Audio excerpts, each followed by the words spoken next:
Hello guys, I am Dr. Devendra Mishra, working as Assistant Professor in Chemistry at Bidla Institute of Applied Sciences, right? Also running this Tetrahedron Chemistry Classes channel, and here are the links available to approach me. Hello friends, welcome back to the Tetrahedron Chemistry Classes.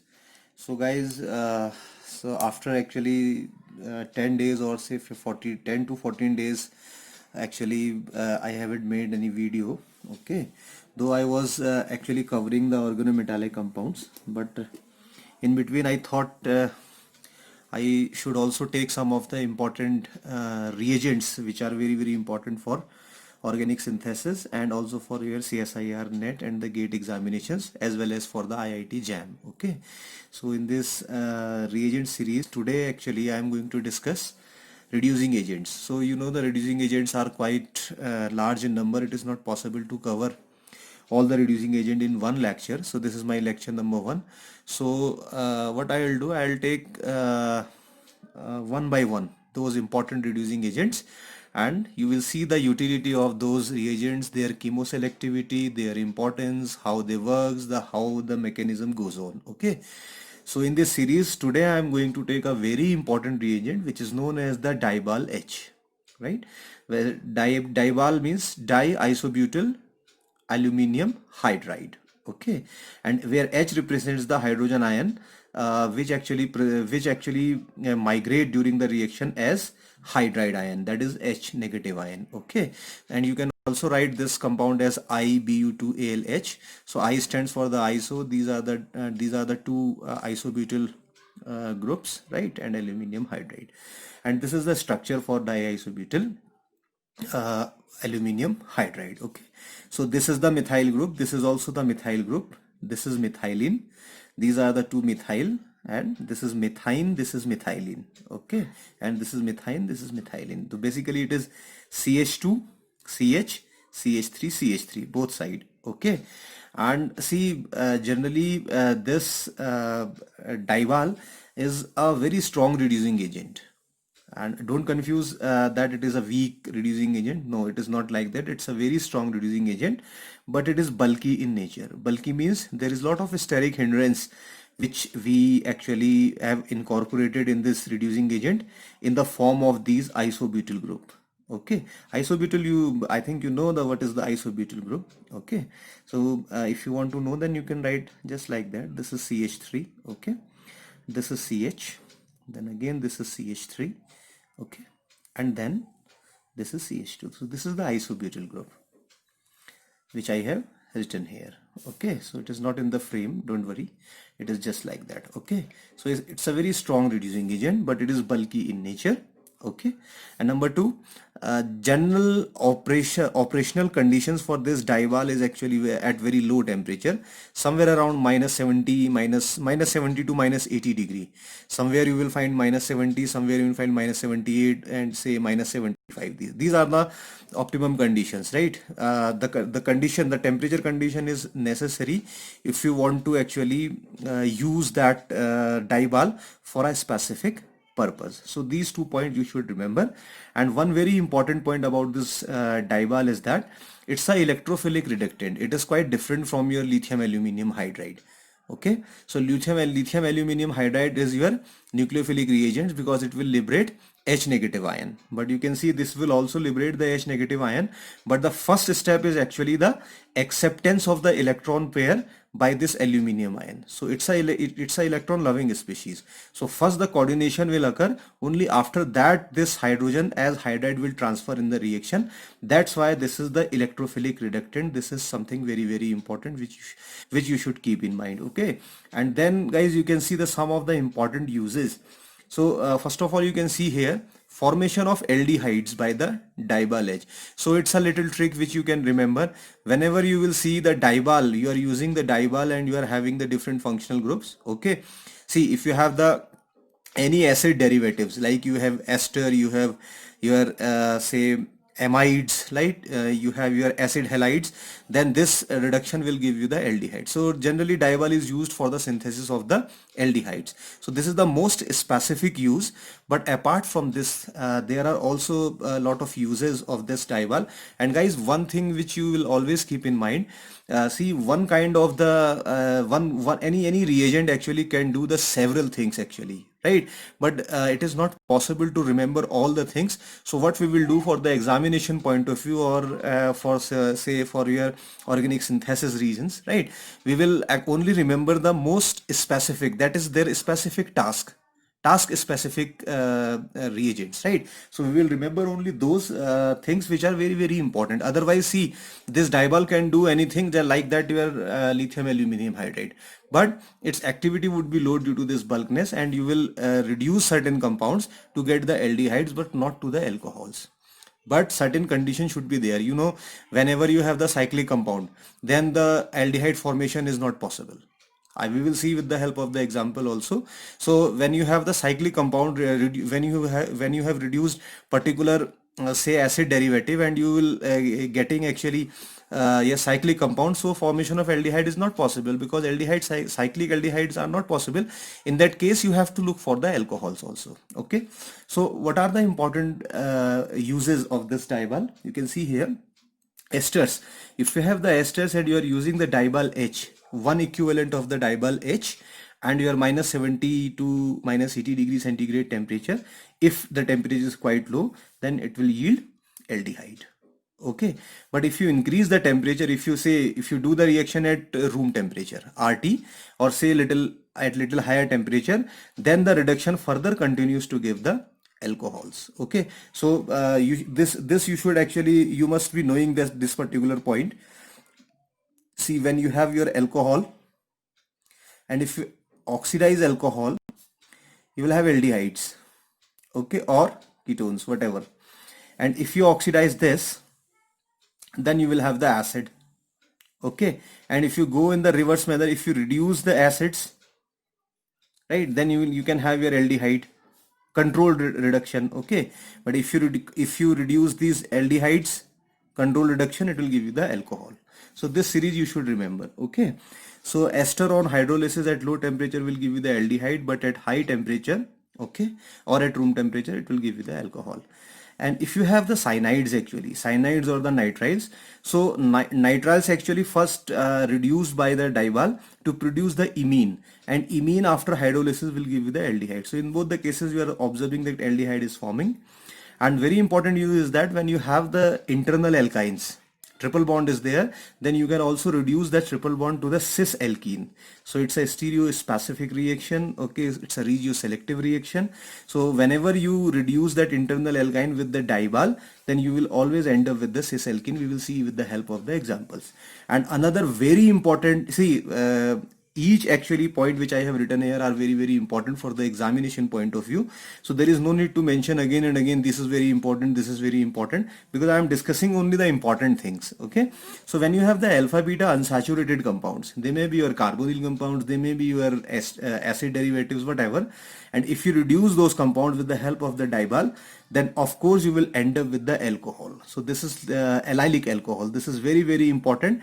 In that case you will not see actually, or you will not look for your aldehydes, but whenever you have the alpha beta unsaturated compound and you are reducing those with the diol, then you actually look for the allylic alcohols. Okay, similarly any acid derivatives like acid halide esters, anhydrides, and your substituted amides, see, if they all actually undergoes reduction with the help of the diol to produce the aldehyde. Okay, and finally if you have the epoxides, so in case of the epoxide you cannot actually have your aldehyde, okay, because it's a cyclic compound. So most of the time you will have the alcohol in this condition. So this is something very very important. These points you should keep in mind. Okay, then see guys, actually it is very important to understand the mechanism how actually the diol reacts. So see, here I am showing you the ester to the aldehydes, how you can reduce these ester to the aldehyde. So I am taking this example. Say for example I am having my lithium aluminum hydride here. This is aluminium, this is hydride, right, and this is my diiso butyl group. Okay, so in that case I can write, and say I am having my ester, so I am writing my ester here. This is double bond O and this is single bond O. Two lone pairs are there on each of the oxygen. Okay, and you know this actually lone pair is actually will undergo the resonance, so it is not readily available on this oxygen atom, so it will not actually can be readily donated to this one.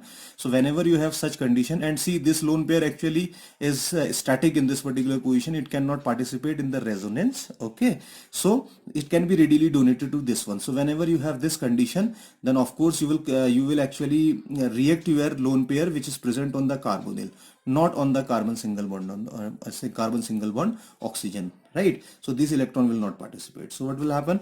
So what I have told you, it's a electrophilic reagent, right? So what is the meaning of that? It is electron loving, so it will readily accept electron from here.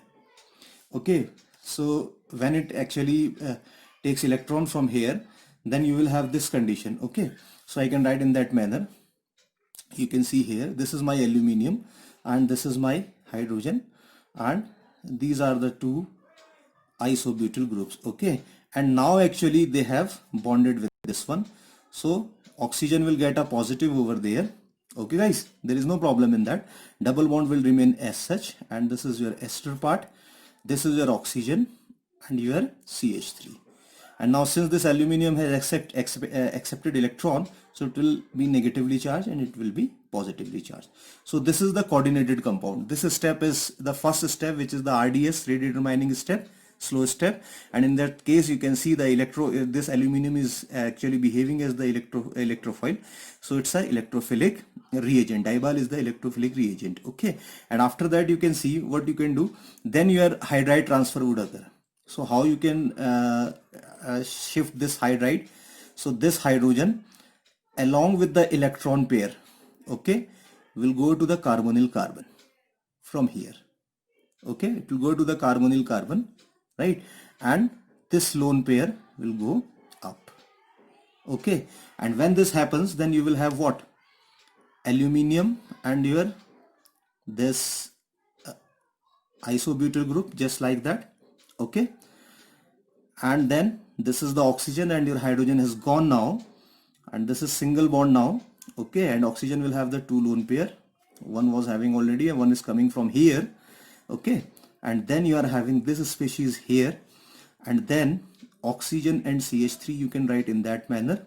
Okay, and your hydrogen has migrated from here to here, so you can write the hydrogen here. This is the migrated hydrogen.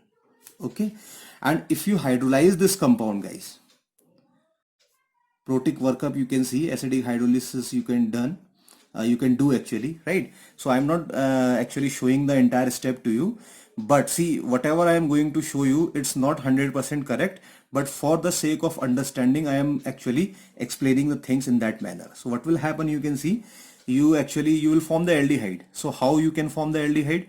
So this should be the double bond, so this would come down in that manner, the bond will break. You can think in that manner actually. However, this is not 100% correct to show this.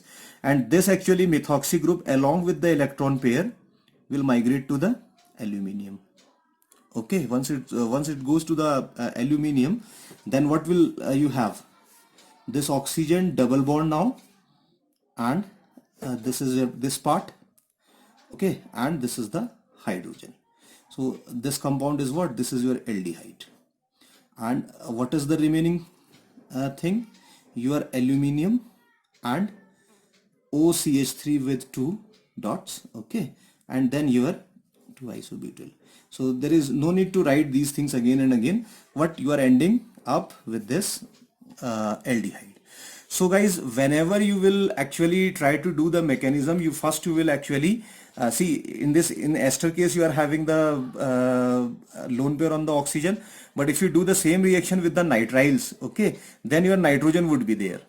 Okay, and then nitrogen electron pair will go to the aluminium, and finally you end up with the different compounds. Okay, so always you will follow this mechanism. This is very important. See, and if you want to actually See guys, it will take little time, so that's why I'm not actually solving this, but this mechanism you can find this mechanism in the website Master Organic Chemistry.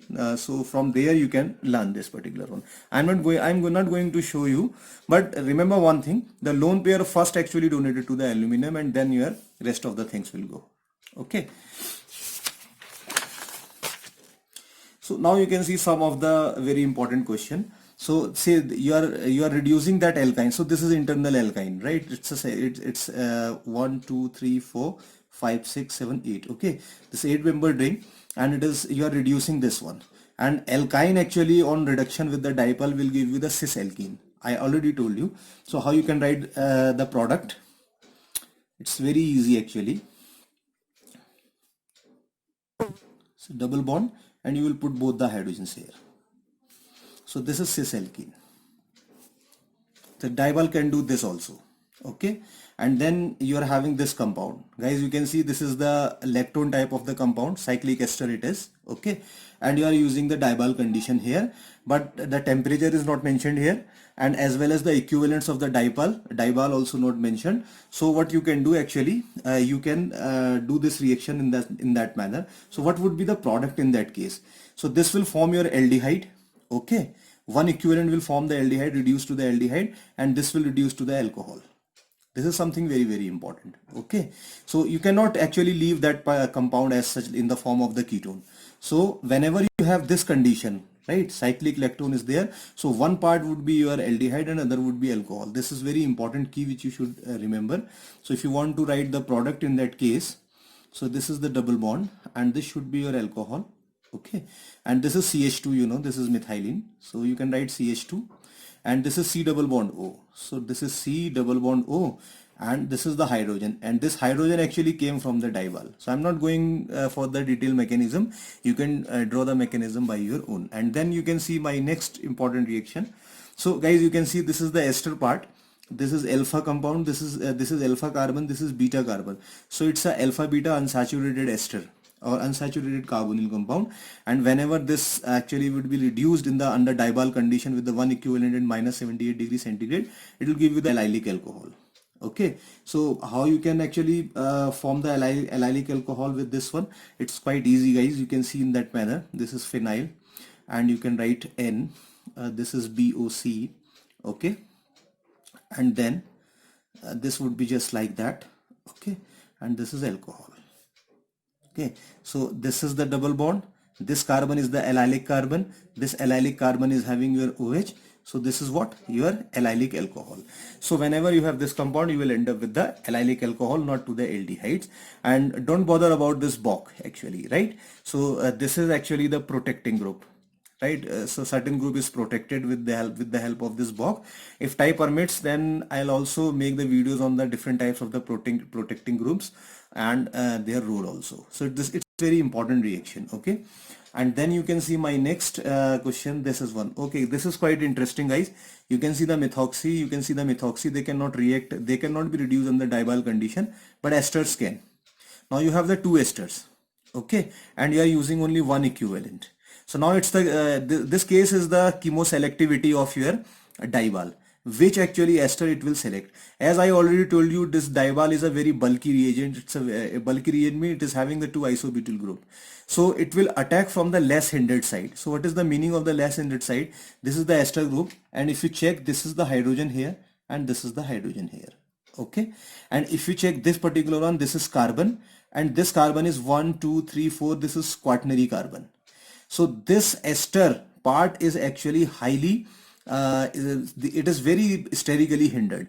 So, and dipole is also very bulky in nature, so it cannot approach to this ester, so it will reduce this particular one. So it will always attack from the less hindered side, and when it will attack from the less hindered side, only this particular aldehyde, this particular ester will be reduced to the aldehydes, not this one. Okay, so if you want to write the product, then again it's very easy. Okay, this is OCH3, you can write. This is OCH3 again, you can write. Okay, and this is COOCH3. It will not be touched by the dipole. Okay, and then you are having this one, and then this will give you your aldehyde. Okay, you can always count the carbon, 1 2 3 and the fourth, 1 2 3 and the fourth. Okay, so this product you will have. Okay, so this is something very very important. Now you can see the my next important reaction, and my next important reaction is what you can see. Okay, so guys, one very important actually point which I want to discuss here. This is your, say, completely this is your alkene. Okay, and whenever you will have your alkene and you are having the diol, so your alkene can also reduce to the alkane, so you can very easily synthesize alkane also. Okay, so how you can synthesize the alkane in that case? So you can see this is CH3.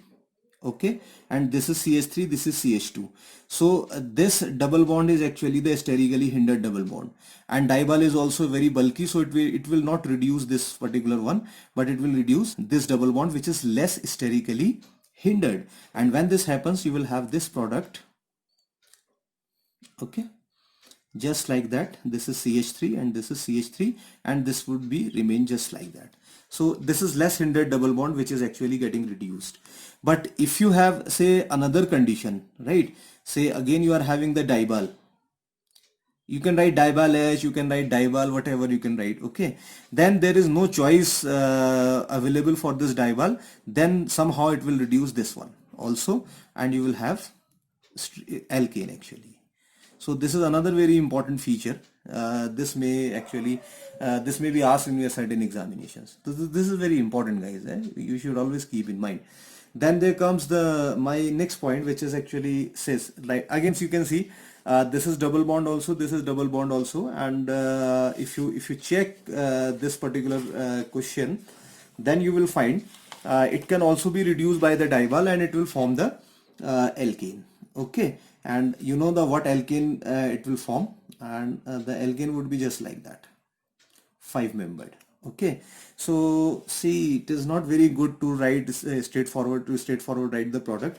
So I'm telling you, say 1 2 3 4 5 6. Okay, so it's a 1,5-diene. So whenever you have the 1,5-diene or the 1,6-diene and you reduce these diene under diol condition, so you may end up with the 5-membered ring. In case of the 1,5-diene, you will end up with the 5-membered ring. In case of the 1,6-diene, you will end up with the your 5-membered diene. So how the reaction goes, guys, it's very simple. You can see, if you want to know the mechanism also, so I can draw this mechanism. Okay, so how you can write, say this was the condition, so I suppose this was the condition, just like that, and your diol. Okay, I'm writing a diol in that manner, R2 ALH. Okay, and you can see this is less sterically hindered double bond, so diol will attack actually on this double bond rather than this double bond. Why? Because here carbon is there actually. Okay, in that case both the hydrogens are there, so it will attack to this one. So this electron pair will go to this aluminium. This is actually the first step, and what will happen then? This would be double bond. Okay, and then just like that, you can see my aluminium has connected in that manner, and of course R2 I am writing as such, and this was my hydrogen, and when this electron will shift, so this part will get the positive sign. Okay, so this will get the positive sign. Okay, and after that and this aluminum will get the negative sign. This is very important. And then the hydride transfer would occur from here to here to this carbon, and when this hydride transfer would occur, then you will have this situation, and then you can write this in that manner, AlR2. Okay, and it has shifted from here to here, right, from here to here, and this is R2. And then of course you can see when this happens actually, so this will get the positive charge. Okay, or not the positive charge, again you can see here this positive charge remain as such, and then what will happen actually, this bond actually will migrate here, and this aluminum will again get the electron pair from this, and finally you will have this stage just like that, just like this. You can draw in that manner this transition state. This is AlR2. Okay, and finally if you go in that manner, then this will form the 5-membered ring, okay, along with Al2 here. And if you do the hydrolysis of this one, HOH, then this will give you this one, okay. So always it is very important to actually know the where is the positive charge, where is the negative charge, okay. So this is how you can draw this one. And my next question, where is that? Okay, this is my question number 9. So let me check, do I have another question? 7, 8, okay, no, okay, this is my question number 8, okay. So this actually I forgot to draw the mechanism. So this is, guys, quite straightforward. See, this is cyclic ketone, alpha beta unsaturated, and you know that whenever you have the alpha beta unsaturated carbonyl compound, it will give you the allylic alcohol, okay. So remember one thing, this hydrogen is actually towards you, this is above the plane, they are the solid wedges, and dibal will attack actually from below the plane to on this carbonyl carbon, okay, due to the steric hindrance, okay. So when it will attack from below the plane, and you will have your product in that manner. This is something very, very important, the stereochemistry. And then you will have this OH here, and this would be below the plane, okay, because these two hydrogens are above the plane. So if you draw the double Newman projection type of thing, then you will understand how it will go. But this is the little trick. If hydrogen are above the plane, then your allylic alcohol would be below the plane, and if they are actually below the plane, then it will go above the plane, okay. So this trick is very, very important, and you will keep in mind this particular point. So I have done these questions, and where is my last question? So guys, this is my last question, okay. So this is my last question. So this is again alpha beta unsaturated carbonyl compound. So first it will give you the alcohol. There is no problem in that, allylic alcohol. So this is the role of the dibal. Up to this point your dibal is working, and in the step 2, if you have the CH2I2, so it's a very famous reducing agent, mercury and copper and the zinc couple under this your diiodomethane, okay. So it's a very important reagent, and epoxidation would occur in that case, because this double bond will be reduced to the cyclic compound, and then you will have this compound. So this is your OH, okay, and this is your, so you can see it is also reducing in that manner. So dibal actually is doing lots of work for you. So these things are quite important for you, okay. And okay, see guys, you can see the one more problem which actually I left, the problem number 7. So guys, again see, it's very straightforward problem. So this is actually the cyclic compound, this is lactone. So in that case you cannot form the aldehyde, okay. So aldehyde actually will form in the second step, after after the protonation. For the first step would be just like that, your dibal will reduce this double bond, okay. And since there is no possibility, see, it is already the ketone, the carbonyl part, so it cannot reduce to the aldehyde. First actually it will form the alcohol. This is OH, this is H. If you actually do the hydrolysis for this one, H positive, okay, and you know that this ester linkage, the lactone part will break, and when the lactone part will break, and then you will have your OH, okay, and finally your aldehyde. So in short, what you are doing with the help of your dibal, you are always getting your aldehydes, and when there is no possibility of aldehyde, you are getting your alcohols, okay, and some cases you are also getting your alkanes, like you have obtained here, and you are also getting your allylic alcohol. So these are the some important uses of your dibal, and these are very, very important for your examination point of view. And take notes, see what you can do, you can prepare notes with these lectures, or you can take the snapshot of these slides, okay. This would be very, very helpful for your actually CSIR net examination, okay. So guys, that's it for today, and I'll meet you with some other reagent, let's say in my next lecture. And in the meantime, I will also try to cover my organometallic part also, okay guys. Thank you very much.